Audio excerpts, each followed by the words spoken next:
Et salut à tous les amis, c'est CryptoPartage, c'est un plaisir de vous retrouver pour cette vidéo d'analyse du 24 mai 2021, nouvelle semaine sur le marché crypto, donc ça veut dire clôture weekly, voilà j'en ai beaucoup parlé la semaine dernière, alors on a clôturé au niveau du Bitcoin à 34 500 $.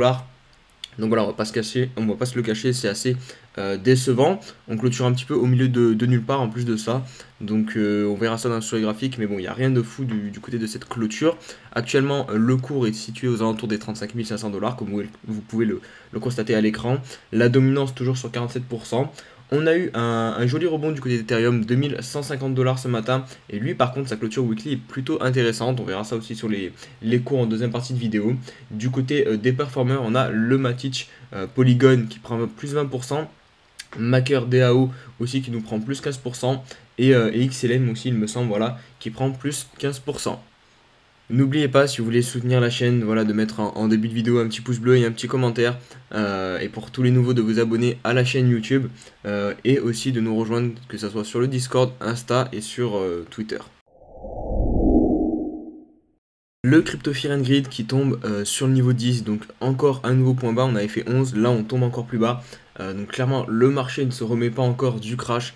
En même temps c'est normal, c'est un crash qui a été totalement inattendu comme la plupart de tous les crashs, mais aussi qui est survenu après une grosse phase d'euphorie en plein bull run où tout le monde vraiment gagnait de l'argent, enfin gagnait.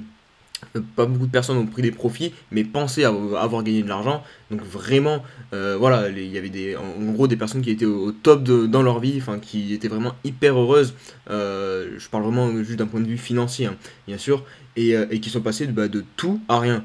Donc, vraiment, c'est ce qui s'est passé, hein. Quand vous avez un moins 60% sur les altcoins, sur Bitcoin, et que derrière, voilà, on parle de fin de bull run, alors que dans votre tête, pas une seule seconde, vous avez imaginé que ça pouvait s'arrêter du jour au lendemain, vraiment, ça fait super mal. Et c'est pour ça que le marché a autant de mal à s'en remettre, hein. C'est pour ça qu'on est toujours dans la peur avec un Crypto Fear and Greed à 10, parce que voilà, il y a vraiment beaucoup de personnes qui sont meurtries, peut-être qui ont énormément vendu. Si vous étiez un levier, elles se sont fait liquider. Donc c'est pareil, il y a vraiment beaucoup de personnes qui ont perdu de l'argent et que ça se fasse du jour au lendemain comme ça, c'est ça qui fait aussi mal. Et donc voilà, c'est pour ça que on va avoir du temps pour que ça remonte, pour que petit à petit le marché se reconstruise et qu'on se remette un petit peu de cette catastrophe qui nous est arrivée.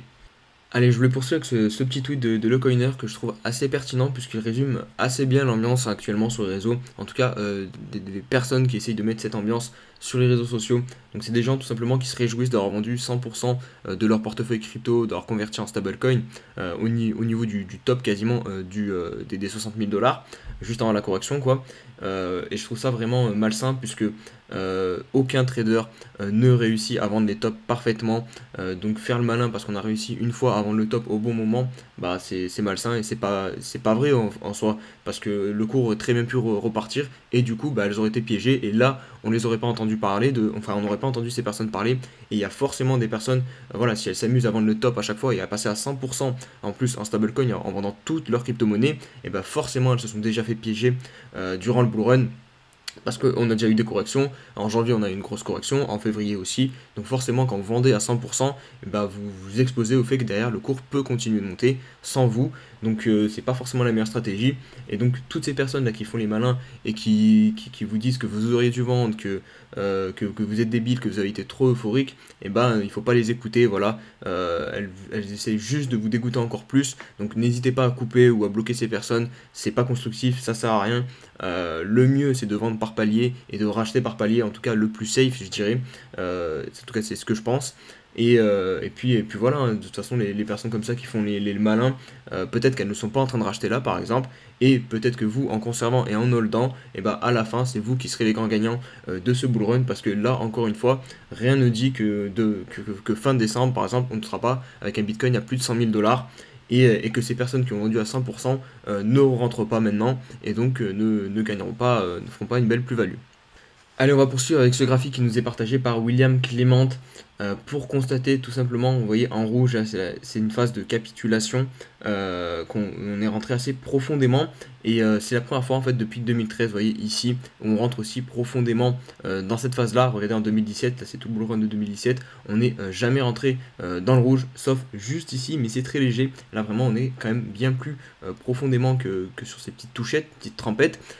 Donc Est-ce qu'on est sur un scénario un petit peu à la 2013 avec un bull run en deux parties, avec une grosse phase de consolidation, vous voyez ici, et ensuite une énorme phase euphorique pour terminer le bull run? Personnellement, c'est le scénario que je privilégie. Voilà, je pense qu'un top à 60 000 dollars, j'ai vraiment du mal à y croire. Donc on serait juste sur un x3. Regardez, le top du bull run 2017, il est ici à 20 000 dollars. Là, on est quasiment à 60 000 dollars pour le top, donc ça fait un petit x3.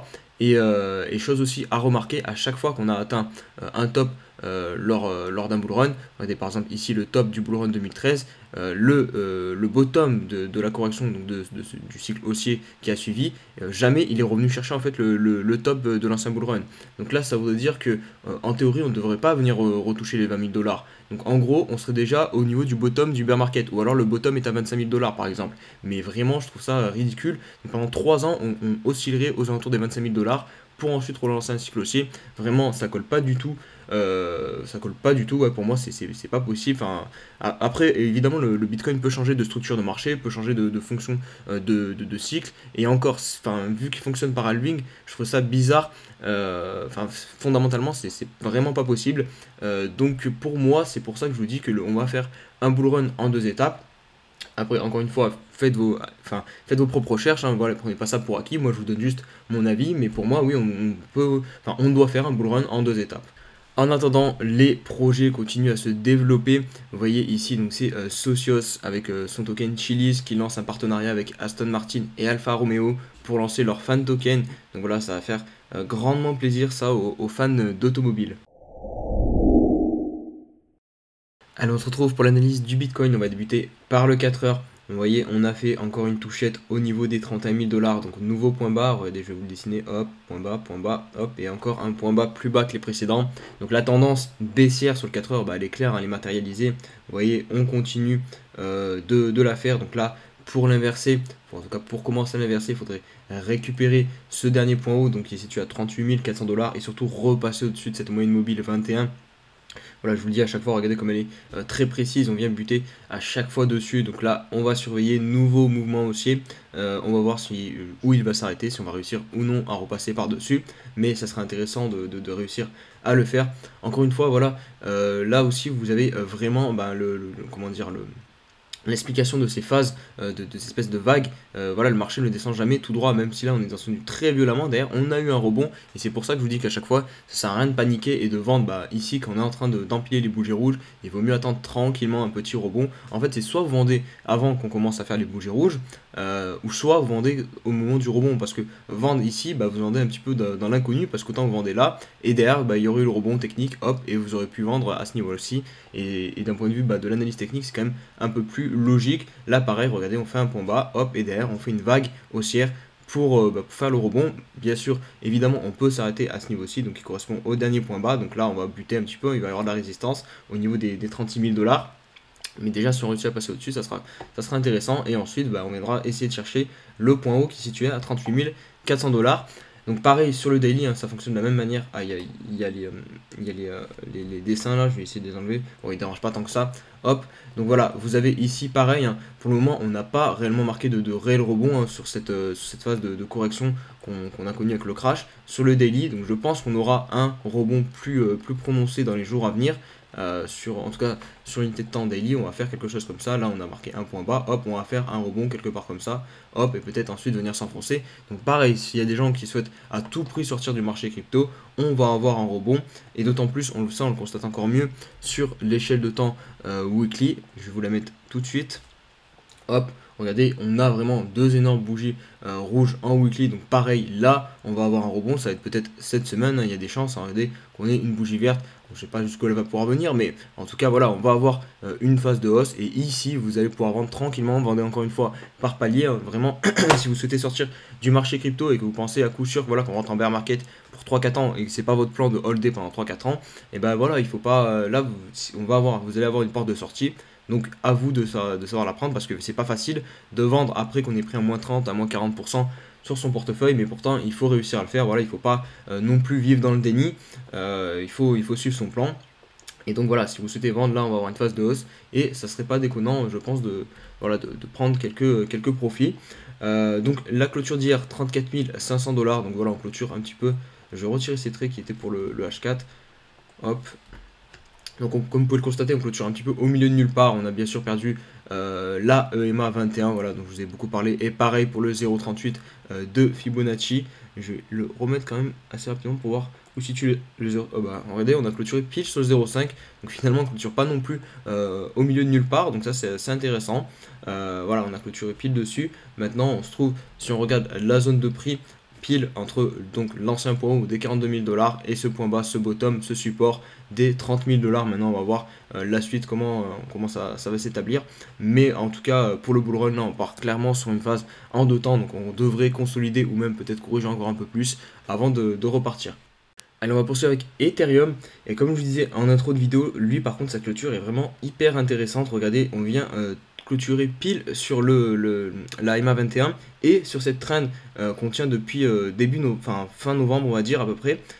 Et aussi sur le daily, je vais vous montrer ça juste après, on a aussi clôturé sur quelque chose de très important. Et pareil au niveau du RSI, regardez, et là c'est quelque chose de très long terme, ça correspond au bull run de 2017 aussi, ce niveau 51.36 qu'on vient de toucher pile poil. Et regardez, pareil aussi au niveau de 2016, vraiment c'est un support sur le RSI qui est très important pour Ethereum. Donc c'est pas anodin, je pense, cette clôture ici au niveau du RSI. Et pareil ici, il y a vraiment, je pense qu'il y a des chances qu'on ait trouvé un bon bottom ici et que d'ailleurs on puisse repartir peut-être sur Ethereum, ou du moins consolider, peut-être pas repartir directement, mais en tout cas consolider. Après, je pense que ça va aussi dépendre du Bitcoin, parce que voilà, si Bitcoin vient faire un tour encore plus bas, ça m'étonnerait beaucoup que Ethereum réussisse à résister contre Bitcoin. Mais bon, pour l'instant, en tout cas, ici, on est sur de gros supports, on a des clôtures encourageantes, donc pourquoi pas payer ce niveau-ci, hein, clairement. Je pense que ça peut être très intéressant pour rentrer. Si vous avez un petit peu d'USDT de côté, pourquoi pas. Et regardez sur le daily, pareil, on a clôturé pile sur le bas de cette figure ici, sur l'oblique. Donc ça aussi c'est intéressant. Allez, on va conclure la vidéo avec Matic Network qui nous fait une belle réaction aujourd'hui, vous voyez, avec cette bougie qui est venue chercher les 1,43 $, alors qu'hier avec la mèche on a touché les 0,76. Donc là, grosse réaction. Et voilà, comme je vous disais, on descend en par vague. Et là, pourquoi pas commencer à revendre un petit peu de Matic. Voilà, si vous sentez le marché tourner et que vous n'avez pas pu prendre de profit sur cette phase d'euphorie maximale, ici, on est venu chercher la TH à 2,60 $, bah, pourquoi pas commencer peut-être à vendre un poil de votre bague au cas où voilà, on rentre réellement en bear market. Je pense que voilà, c'est peut-être pas déconnant. Après, encore une fois, ça dépend de votre plan. Si vous êtes prêt à prendre le risque, peut-être d'attendre un bear market, vous pouvez rester. Et de toute façon, on n'est pas en bear market, voilà, c'est un risque, hein, personne n'a de boule de cristal. Mais voilà, en tout cas, d'un point de vue de l'analyse technique, revendre quand c'est vert, comme ça, après voilà, une belle hausse, si vous prenez cette trempette, bah, c'est pas déconnant. Donc voilà, j'espère que les amis que cette vidéo vous aura plu. Si c'est le cas, bah, comme d'habitude, n'hésitez pas à mettre un petit pouce bleu. Et on se dit à demain pour une nouvelle vidéo. Allez, ciao ciao.